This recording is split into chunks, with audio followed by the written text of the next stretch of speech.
지난 9월 12일 저녁 경주 지역에 진도 5.9 리히터 규모의 강진이 발생해서 전 국민이 큰 충격과 두려움에 떤 적이 있었습니다. 지금도 간헐적으로 크고 작은 여진이 계속해서 발생해서 그곳의 주민들은 아직도 불안에 떨고 있는 것 같습니다. 당시의 지진의 강도가 얼마나 센지 서울과 수도권의 일부 지역에서도 지진의 진동을 느낀 분들도 있었습니다. 아마 예민하신 분들은 여기에 앉아 계신 분들 중에서도 그 진동을 느끼신 분이 계신지 모르겠습니다. 지진이 무서운 이유가 무엇일까요? 사실 지진은 지진의 직접적인 피해보다는 지진으로 인한 2차, 3차 피해가 더 크기 때문에 무서운 것입니다. 지진이 발생하면 그 진동으로 땅이 흔들리고, 땅이 흔들리면 지하와 지상의 모든 구조물과 건물들이 흔들리게 됩니다. 그러면 건물의 균형이 틀어지면서 유리창이 깨지거나 혹은 천정과 기둥이 흔들리면서 건물이 붕괴되는 것이죠. 또 지하에 매설된 수도관이나 가스관도 진동으로 인해서 땅이 뒤틀리면서 동시에 폭발되기도 합니다. 결국은 지진 자체가 무서운 것이 아니라 지진으로 인해서 나타나는 여러 가지 2차, 3차 현상으로 인해서 그 과정에서 인명피해와 또 재산 피해가 발생됩니다. 그래서 언제 닥칠지 모르는 지진 피해를 대비하기 위해서는 건축할 때에 내진 설계라는 것을 반드시 해야 된다고 합니다. 내진 설계를 해야 언제 지진이 일어나도 안전을 담보할 수 있기 때문에 그렇습니다. 내진 설계라고 하는 것은 지진의 진동으로 건물이 흔들릴 때 건물의 균형이 흐트러지지 않고 그대로 유지할 수 있도록 설계하는 것을 말합니다.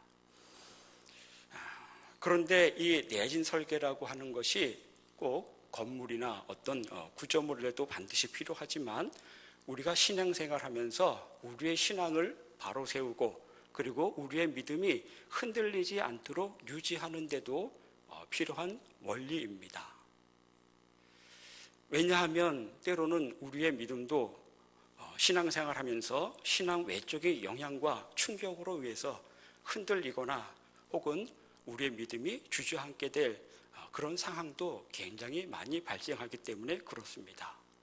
그래서 우리가 신앙생활하면서 어떤 내적인 충격과 외적인 충격이나 흔들림에 의해서 믿음이 흔들려서 붕괴되고 주저앉도록 하기 위해서는 우리의 믿음의 내진 설계, 그것이 필요하다고 하는 거죠. 흔들려도 그것이 무너지지 않는 그런 내적인 신앙의 그 태도와 자세를 바로 갖는 것이 대단히 중요합니다.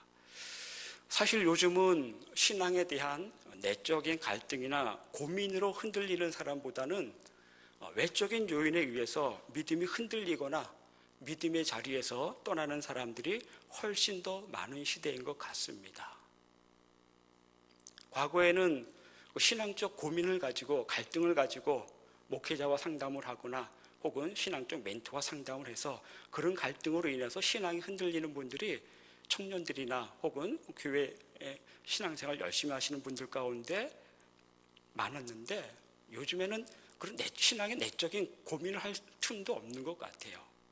그래서 그렇게 신앙이 흔들리는 것보다는 외적인 영향으로 인해서 신앙이 흔들리는 분들이 굉장히 많습니다. 신앙이 흔들리면서 신앙이 주저앉거나 혹은 떠나게 되는 것이죠. 우리의 믿음을 뿌리채 뒤흔드는 그 외적인 요인들은 무엇이 있겠습니까? 가장 큰 거는 먹고 사는 문제입니다. 먹고 사는 문제죠. 우리가 살아가는 이 시대가 신자유주의 경제 시스템 자체가 끊임없이 경쟁하게 하고 주일도 휴일도 일하게 합니다. 그리고 조금만 게으르고 한눈 팔면 저성과자로 분류되어서 언제 해고당할지 모르는 시대에 살고 있습니다. 그런 외적인 시스템 속에서 살아가기 때문에 그 시스템 자체가 우리에게는 신앙생활하는 데 있어서 굉장히 강력한 외적인 요인이 됩니다. 그러니까 먹고 사는 문제 때문에 거기에 우선권을 두니까 신앙이 흔들리고 주일 성수 못하고 이러잖아요. 또 주일 성수하려고 일자리를 구하다 보면 그런 일자리 구하기가 거의 어렵습니다. 다 주말에 일해야 되고. 그러다 보니까 그런 영향에 의해서 사실은 신앙생활 제대로 못하는 분들이 얼마나 많습니까? 뿐만 아니라 경제적 풍요로움도 우리에게 상당한 외적인 도전입니다. 우리 아동부 같은 경우에도 내일 개천절이라서 연휴라서 쉬고, 경건회 할 때 우리 선생님들 얘기 들어보니까 4, 5일까지 단기 방학이라서 그때까지 논대요, 쉰대요. 그래서 오늘 아이들이 명절 때보다도 더 적게 나왔습니다. 적게 나온 이유가 부모님들하고 다 캠핑 간 거예요. 이런 경제적 풍요로움도 우리의 신앙생활을 흔드는 외적인 요인입니다. 뿐만 아니라 종교다원주의도 있죠. 포스트 모더니즘이라고 하는 그 사상도 있지요. 반기독교적인 정수와 문화도 요즘 우리의 신앙을 흔들며 위협하는 상당히 강력한 외적인 요인입니다.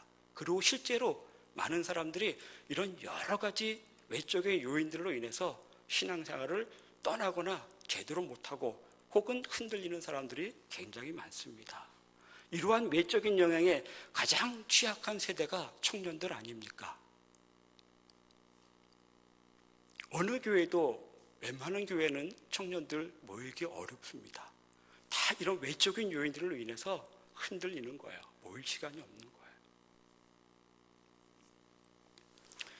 시대의 변화에 따라서 삶의 방식도 변하고 문화적 형상들도 변해서 거스를 수 없지만, 적어도 그리스도인이라고 하면 이러한 외적 영향에도 불구하고 우리는 주님 오실 때까지 꿋꿋하게 우리의 믿음을 세워가며 지켜가며 흔들리더라도 그것이 넘어지지 않도록 붙잡아야 됩니다. 그게 우리의 신앙의 내진 설계를 하는 거예요.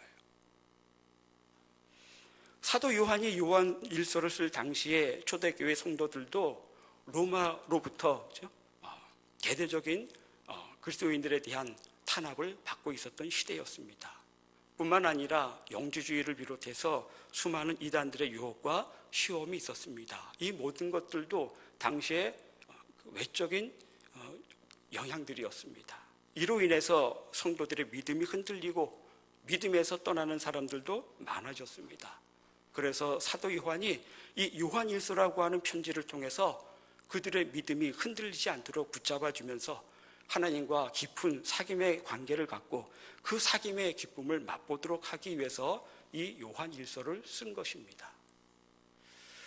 요한이 하나님과의 사귐의 자리로 초대하면서 믿음이 흔들리는 성도들에게 믿음이 흔들리지 않고 붙잡아두도록 하는 권면의 내용들이 무엇입니까? 일종의 믿음의 내진 설계를 하도록 지금 사도 요한은 요한일서 2장 27절부터 지금 계속해서 연결해서 우리에게 권면을 주고 있습니다.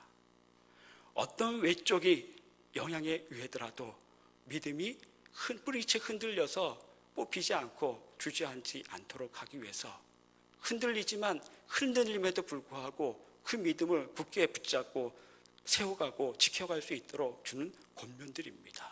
그 첫 번째 권면이 무엇입니까? 지난 시간에 보았던 것처럼 그의 안에 거하라. 그 안에. 그리스도 몸 안에서 떠나가는 순간 믿음은 붕괴됩니다. 어떻든 그리스도 몸 안에 있어야 돼요. 몸 안에. 그리고 두 번째 주는 권면이 무엇입니까? 오늘 1절에서 3절 말씀을 통해서 주시는 두 번째, 우리의 믿음을 외적인 영향력에 의해서 흔들리지 않고 내진 설계가 잘 되어 있어서 붕괴되지 않는 두 번째 그 권면은 하나님의 자녀됨에 대해서 확신을 가져라 이거예요. 다시 말하면 하나님의 자녀됨의 정체성을 잊지 말라고 하는 거예요. 그거 붙들라고 하는 거예요. 그러면서 어떤 사람이 참다운 하나님의 자녀인가? 라고 하는 것을 3절에 이어서 설명합니다. 그래서 오늘 본문 1절은 이렇게 사도 요한은 말합니다. 오늘 본문 1절입니다. 보라, 아버지께서 어떠한 사랑을 우리에게 베푸사 하나님의 자녀라 일컬음을 받게 하셨는가? 우리가 그러하도다. 그러므로 세상이 우리를 알지 못함은 그를 알지 못함이니라. 1절은 보라 이렇게 시작됩니다. 보라. 무엇을 보라고 하는 겁니까? 여기서 보라고 하는 것은 우리가 하나님의 사랑을 입어서 자랑스럽게 바뀐 하나님의 자녀로서의 우리의 신분, 그것을 보라고 하는 거예요. 그것을 어떻게 보는 겁니까? 육안으로 보는 겁니까? 보라고 하는 것은 하나님께서 어떠한 사랑으로 우리를 사랑하셔서 그 사랑을 입어서 우리가 어떻게 하나님의 자녀가 되었는지 그에 대한 하나님의 자녀됨의 정체성을 확실히 가져라 라고 하는 것이죠. 요한은 인간의 상상을 초월한 하나님의 깊고 높은 사랑을 전하면서 우리가 어떻게 하나님의 자녀가 되었는지를 상기시키고 있습니다. 그게 보라고 하는 거예요. 그러면서 2절에서도 계속 말하지요. 사랑하는 자들아, 우리가 지금은 하나님의 자녀라. 하나님께서 어떠한 사랑을 통해서 베풀어 주셔서 우리가 어떻게 하나님의 자녀가 되었는가. 보라, 우리가 지금 그 사랑을 입어서 하나님의 자녀가 된 사람이다. 그걸 기억하라고 하는 겁니다. 이것을 가리켜서 정체성이라고 합니다. 정체성이 흔들리면 뿌리가 흔들리는 거예요. 우리가 누구인가? 하나님의 깊고 신비롭고 놀라운 사랑으로 인해서 부르심을 받아 하나님의 거룩한 백성, 하나님의 자녀가 된 사람, 그것이 우리의 신분이고 우리의 정체성이다. 이걸 잊어버리니까 조그마한 외적인 영향력에 의해서도 우리가 누구인지를 모르니까 어떻게 살아야 되는지도 모르는 거예요. 우리는 하나님의 자녀다. 하나님의 자녀라고 하는 말은 참 듣기 좋은 말입니다. 그러나 사실은 많은 분들은 자신이 나는 하나님의 자녀라고 하는 말에 대해서 그렇게 실감이 안 나시는 분들도 많습니다. 그게 어떻다는 거야? 내가 하나님의 자녀인데 하나님 자녀로서의 모습이 나에게 없기 때문에 내가 하나님의 자녀가 되었다라고 하는 것에 대해서 감사도 없고 감격도 없습니다. 기쁨도 없지요. 그래서 사도 요한은 말하는 거예요. 우리가 하나님의 자녀라. 어떻게 우리가 하나님의 자녀가 되었는가? 하나님께서 우리를 자녀 삼아 주시기 위해서 어떠한 사랑을 우리에게 베풀어 주셨는가? 그것을 기억해 보라. 그러면서 우리는 하나님의 자녀라. 여러분들은 가장 기본적인 거죠. 하나님의 사랑을 입어서 하나님의 자녀가 되었다. 나는 하나님의 자녀다. 라고 하는 것에 대해서 깊은 감사와 감격과 기쁨이 있습니까?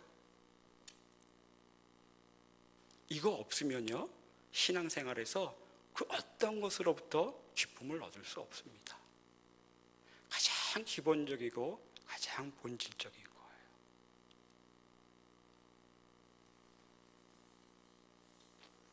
그런 건 기뻐할 수 있죠. 감사할 수 있죠.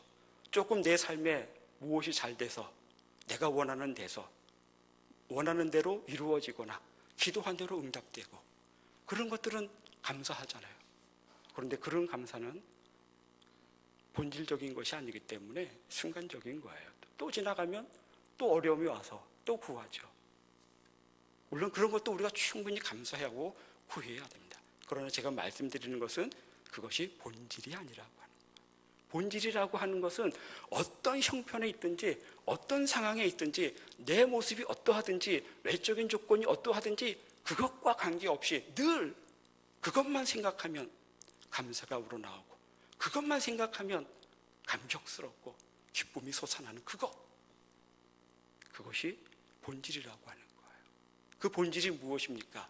우리가 하나님의 그 놀라운 사랑을 입어서 하나님의 자녀가 되었다라고 하는 사실을 내가 깊이 믿고 받아들이고 그러면서 그것을 생각할 때마다 주님에 대하여 깊은 사랑에 대해 응답하는 거, 즉 그거예요.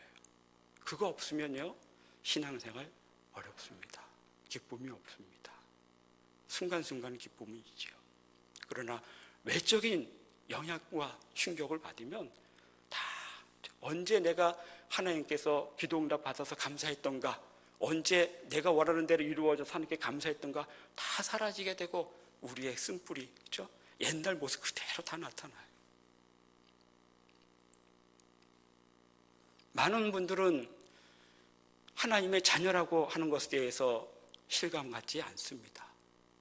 왜 그렇죠? 내 모습을 보니까 전혀 하나님 자녀답지 않거든요. 내 삶에 보니까 하나님의 자녀다운 경건한 삶이 없거든요. 나를 보니까 하나님 자녀로서의 그 영광스러운 모습이 전혀 나타나지 않으니까 하나님의 자녀가 되었다라고 하는 것에 대해서 실감하지 않고, 실감하지 않으니까 감사도 없고 감격도 없고 기쁨도 없죠. 그런데 우리가 어떻게 하나님의 자녀가 되었습니까? 그건 내 기쁨과 내 느낌과 내 환경과 내가 얼마나 경건하게 살았느냐에 상관없이 우리는 하나님의 약속에 의해서 하나님의 자녀가 된 사람입니다. 어떤 약속이죠? 영접하는 자, 그 이름을 믿는 자들에게는 하나님의 자녀가 되는 권세를 주셨으니. 우리는 말씀을 붙잡아야 됩니다. 자꾸 내 느낌, 내 삶, 내 모습, 이걸 보니까 하나님 자녀라고 하는 것에 대해서 흔들려요. 확신이 없어요. 실감이 안 나요. 하나님 자녀로서의 내 삶을 통해서 내가 하나님 자녀가 되었다라고 하는 것을 확인하지 마시고요. 말씀을 붙잡고 말씀의 약속을 믿음으로 취해서 내가 지금 하나님 자녀가 되어서 하나님 자녀답게 경건한 모습은 보이지 않고 내 삶을 통해서 하나님 자녀다운 영광스러운 모습은 보이지 않고, 그럼에도 불구하고 예수 그리스도를 영접했기 때문에 하나님 자녀가 되었다라고 하는 이 하나님의 약속, 그걸 신뢰함으로써 내가 하나님 자녀 되었음을 확신하고 거기에 대해서 우리가 기쁨과 감사가 나타나야 됩니다. 약속을 붙드는 거예요. 내 감정과 내 삶의 모습을 보지 말고 그것을 통해서 나를 확인하지 마시고요. 약속을 통해서 나를 확인해야 돼요. 나의 정체성을. 그 약속이 무엇입니까? 영접하는 자는, 그 이름을 믿는 자는 하나님의 자녀가 되었다라고 하나님께서는 선언하셨습니다. 그래서 하나님의 자녀가 되었음에도 불구하고 우리는 여전히 경건하지 않음으로써 하나님 자녀답지 못한 모습이 나타날 수 있어요. 그것이 지금 우리의 모습입니다. 그러나 지금 우리의 모습이 참 모습은 아니에요. 그래서 사도 요한이 이렇게 말하고 있지 않습니까? 2절입니다.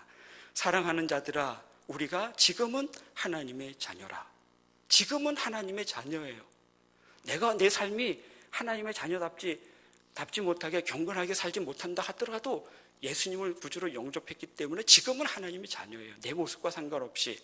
그러나 장래에 어떻게 될지 아직 나타나지 아니하였으나 그가 나타나시면 우리가 그와 같을 줄을 아는 것은 그의 참 모습 그대로 볼 것이기 때문이니, 지금은 그러한 모습이지만 아직은 주님께서 나타나지 않으셔서 하나님의 자녀 되었음에도 불구하고 완전한 하나님의 자녀다운 모습이 나타나지 않지만 다시 주님이 오시면 하나님 자녀다운 완전한 모습을 우리가 갖게 될 것이다. 지금 그 얘기를 하고 있는 거예요. 지금과 그 아직 사이에서는 우리는 끊임없이 이 갈등 속에서 살아가게 될 수밖에 없습니다. 왜 그렇죠? 주님이 오시기 전까지는 우리가 완전한 하나님의 자녀다운 모습으로서 성화되지 못하기 때문에 그래요.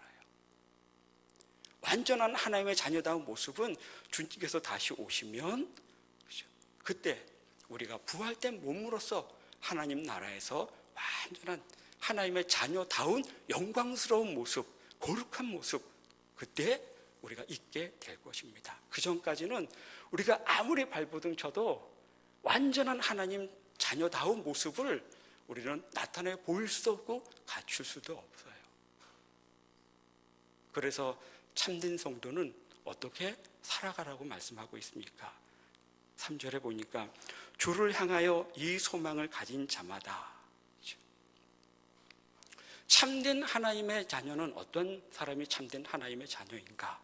이 소망을 가진 자, 이 소망을 가진 자가 참된 하나님의 자녀다 말씀하고 있어요. 소망을 가진 자가 참된 하나님의 자녀입니다. 소망을 가진 자. 어떤 소망입니까? 이 소망이에요. 이 소망이 어떤 소망입니까? 이제 후에 조금 뒤에 설명드리겠습니다. 소망은 인간이 살아가는 데 있어서 절대적으로 필수 요건입니다. 인간이 살아가면서 절대적으로 필요한 것이 두 가지가 있습니다. 하나는 사랑이요, 하나는 소망입니다. 인간은 육체적으로 먹는 것을 통해서 사는 존재가 아닙니다. 영적인 존재이기 때문에요, 사랑받지 못하면 인간은 살 수 없어요. 아무리 먹어도, 잘 먹어도. 인간이 살기 위해서는 먹는 것과 함께 사랑을 받아야 돼요. 사랑받는다고 해서 그 사람이 온전한 존재로 살아가느냐? 아니에요. 소망이 있어야 됩니다. 소망이 없으면 우리가 살 수 없어요, 인간은. 그래서 모든 인간은 남녀노소 불구하고 빈부귀천 불구하고 다 소망이 있습니다. 그것이 크든 작든 많든 적든 고귀하든 그냥 평범하든 다 소망이 있어요. 소망이 뭐죠? 바라는 거예요. 바라는. 왜 인간은 소망을 갖는 존재입니까? 인간은 완전한 존재가 아니기 때문에 그래요. 완전한 존재가 아니라고 하는 것은 인간은 불완전한 존재라고 하는 거예요. 불완전한 존재이기 때문에 무언가를 끊임없이 그 결핍된 것을 채우려고 하는 성향이 있습니다. 그것이 소망이죠. 사람이 결핍이 없으면 뭔가 채우려고 하는 마음이 없어요. 뭔가 부족하고 결핍된 거 있기 때문에 그것이 채워지기를 바라는 거예요. 그게 소망이에요. 배고픈 사람은 배부르기를 원하는 것이고, 가난한 사람은 돈 많이 갖기를 원하는 것이고, 그게 다 소망이죠. 부자는 아무리 돈이 많아도 인간이 결핍되어 있기 때문에 또 다른 뭔가 있어요, 소망이. 그게 다 소망이에요. 그런 소망이 없으면 인간은 결코 살 수 없습니다. 소망이 없으면 결국은 어떻게 되는 거예요? 그냥 우울증 걸리거나, 그렇죠? 절망에 빠져서 그냥 스스로 목숨을 끊거나. 그렇죠?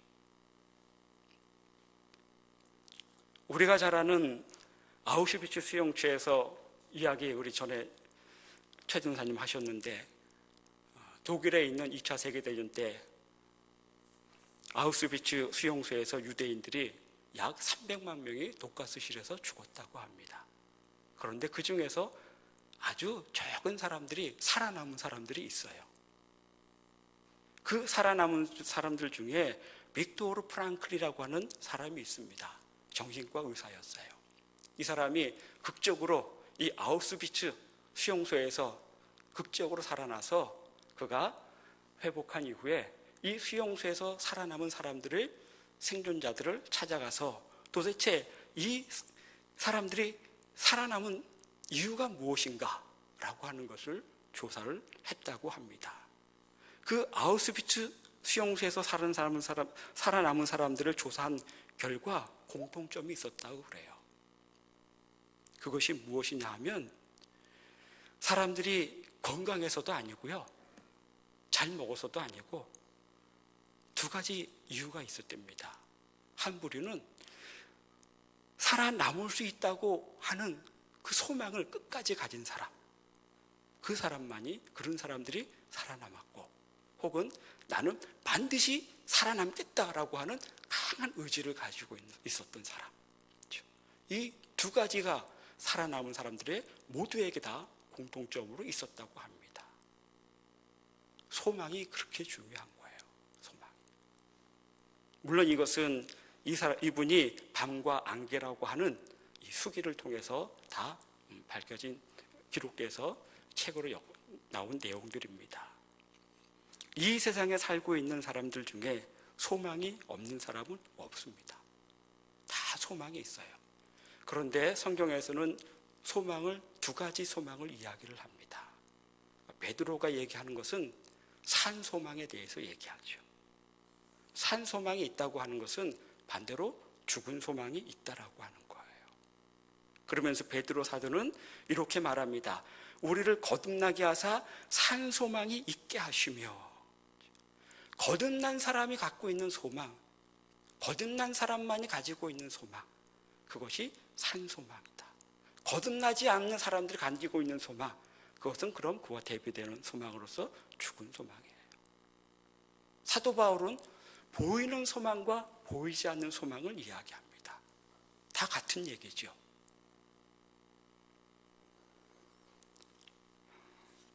소망은 두 가지가 있습니다.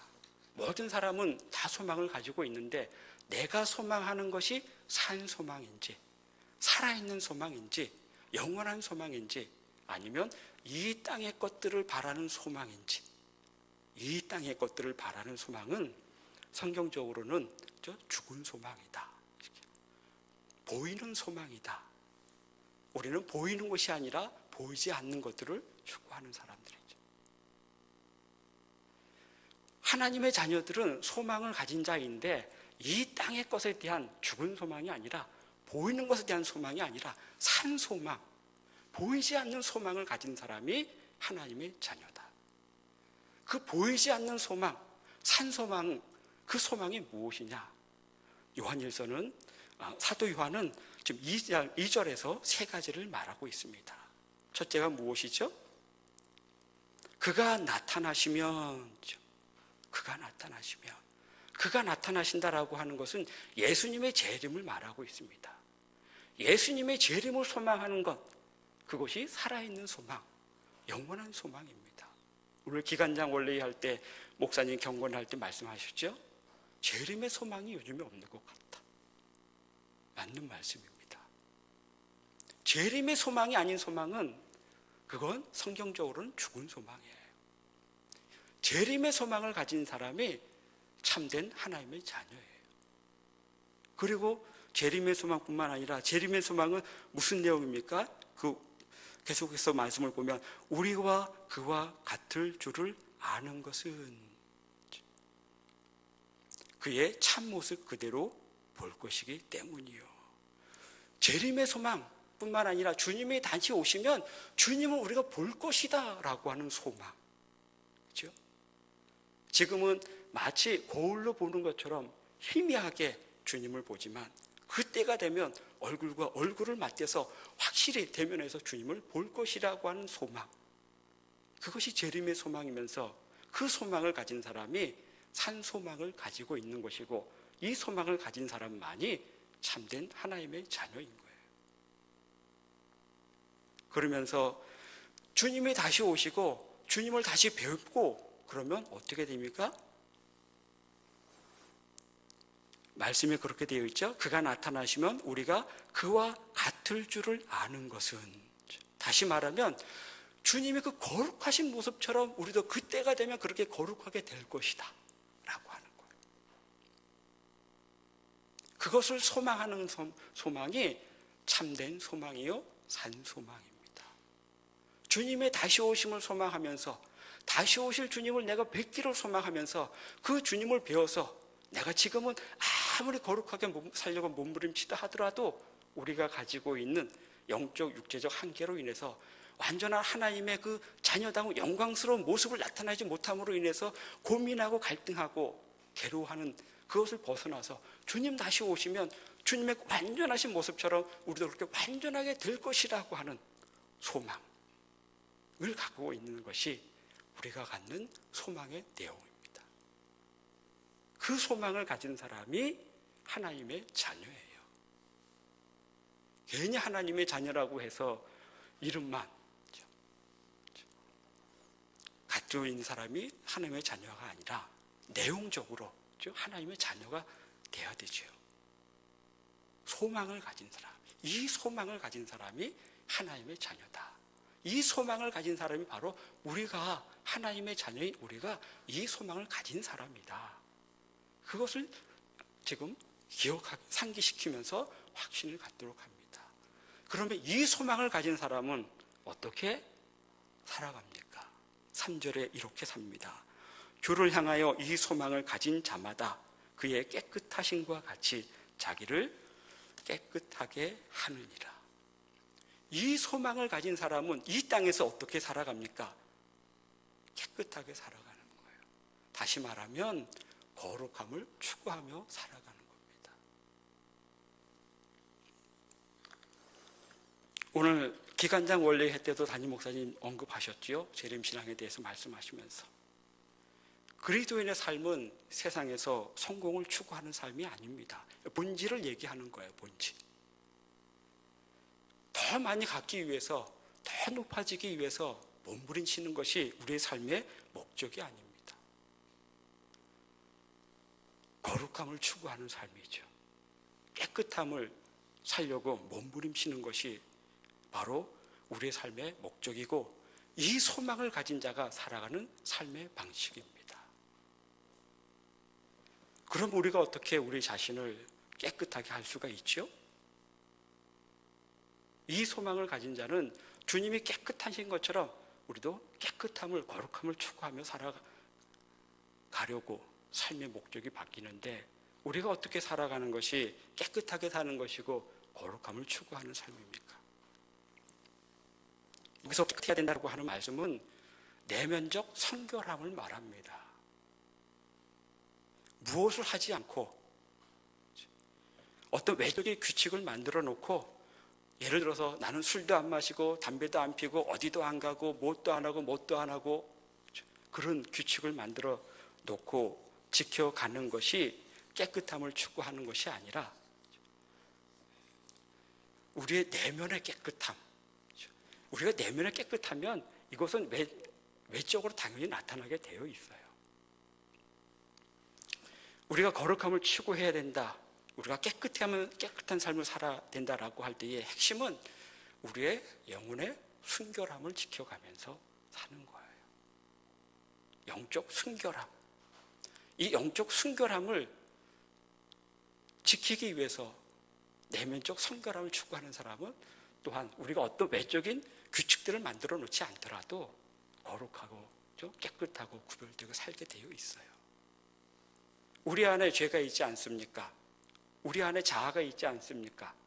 이 자아와 싸워서 이기고, 죄와 싸워서 이기고, 정말 우리 안에 삐뚤어지고 이기적이고 자기중심적인 그 성향과 싸워서 이겨서 악에서부터 떠나고 불의에서 떠나는 것, 이것이 마음 중심으로부터 깨끗해지고 성결해지는 겁니다. 이런 마음의 변화, 이런 마음의 깨끗해짐, 이것이 어떻게 가능해지는가? 다른 거 없습니다. 사도 바울이 디모데전서 4장 5절에서 말씀하셨죠. 하나님의 말씀과 기도로 거룩해진다고. 영적인 순결함과 깨끗함을 추구하는 사람은 어떤 외적 조건을 지켜서 되는 것이 아니고 말씀과 기도로 되는 겁니다. 그래서 몸 안에 거하는 것이 중요하고, 그래도 매일 말씀을 읽고 묵상하는 것이 중요하고, 기도하는 것이 중요한 것이 여기에 있어요. 신앙생활은 말씀과 기도를 통해서 믿음의 눈으로 날마다 주님을 바라보는 생활입니다. 우리 주님이 나타나신 날, 주님이 신 그대로 볼 것을, 그날이 올 것을 우리가 믿음으로 바라보면서 날마다 말씀과 기도로 우리의 영적 순결함을 지켜가면서 살아가는 것이 결국은 신앙생활이고, 그것이 하나님 자녀다운 삶이고, 진정으로 주님의 재림과 주님의 다시 오실 것을 우리가 볼기를 소망하고, 그분이 보게 될 때 우리도 완전한 깨끗한 거룩한 몸으로 나올 것을 소망한다라고 하면, 이 땅에서도 그것을 소망하기 때문에 말씀과 기도를 통해서 날마다 주님을 바라보면서 우리의 영혼의 순결함을, 깨끗함을 유지하고 지켜나갈 것입니다. 그의 핵심은 하나님의 자녀다라고 하는 자기정체성을 분명히 갖는 것. 이것 없으면 끊임없이 마치 지진의 진동에 의해서 그 영향으로 건물이 흔들리고 붕괴되는 것처럼 우리는 언제 외적인 요인에 의해서 우리의 믿음이 흔들리고 믿음의 자리에서 떠날지 모릅니다. 이거 분명히 붙드는 저와 여러분 되었으면 좋겠습니다. 하나님 자녀다. 그리고 소망을 가진 자. 기도하겠습니다.